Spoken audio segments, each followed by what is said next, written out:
na panalunan ng Pandaba si Draupadi.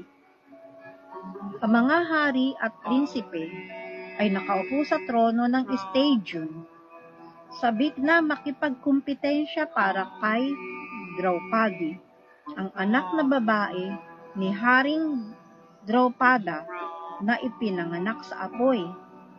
Naglagay si Draupada ng umiikot na target na hugis isda sa mataas na poste, at ang mamamana ay kailangang panain ito sa pamamagitan ng pagtingin sa target na nakalarawan sa isang kawali ng langis sa ibaba. Maraming prinsipe ang sumubok at nabigo. Dumating ang pagkakataon ni Karna. Matatag na inihanda niya ang kanyang palaso.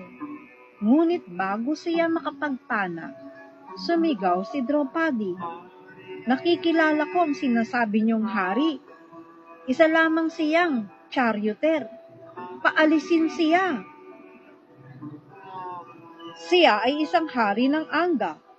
Tumutol si Duryodhana. Hayaan siyang makipagkumpetensya. Hindi. Sabi naman ni Karna kay Duryodhana, ayaw ko sa kanya. Dumalo ang mga Pandava. Nadiskubre nilang may kompetensyon para mapanalunan si Draupadi at sila ay nag-anyo bilang mga Brahmin. Isa sa mga prinsipe sa mga nararoon ay si Krishna na nakilala ang mga Pandava sa kabila ng kanilang kasuotan. Tignan mo, Balaram, sabi ni Krishna sa kanyang kapatid habang itinuro. Sila ang mga Pandava. Hindi sila namatay sa apoy pagkatapos ng lahat. Napangiti si Balaram. Ngayon ay makikita natin ang isang mahalagang pangyayari, bulong ni Krishna. Tiyak na makakaya ni Arjuna na malampasan ang pagsubok ni Draupada. At pagkatapos, magiging interesante ang lahat. Napaka-interesante.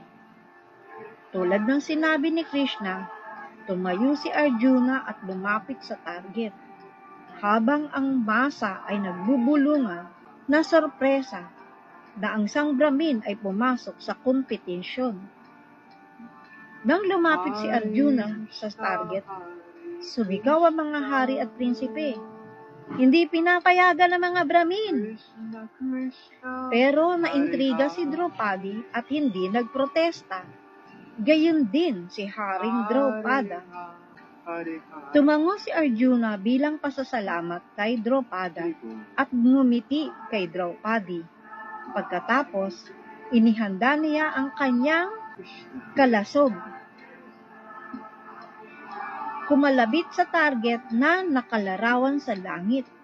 Hindi lamang isang palaso ang kanyang pinatama, kundi 5 palaso.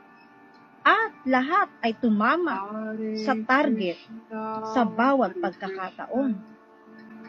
Ibinigay ni Draupadi ang malaking garland sa misteryong Brahmin. Lalong nagalit ang mga hari at prinsipe. Pero si Bhima ay nakapaglaban sa kanila.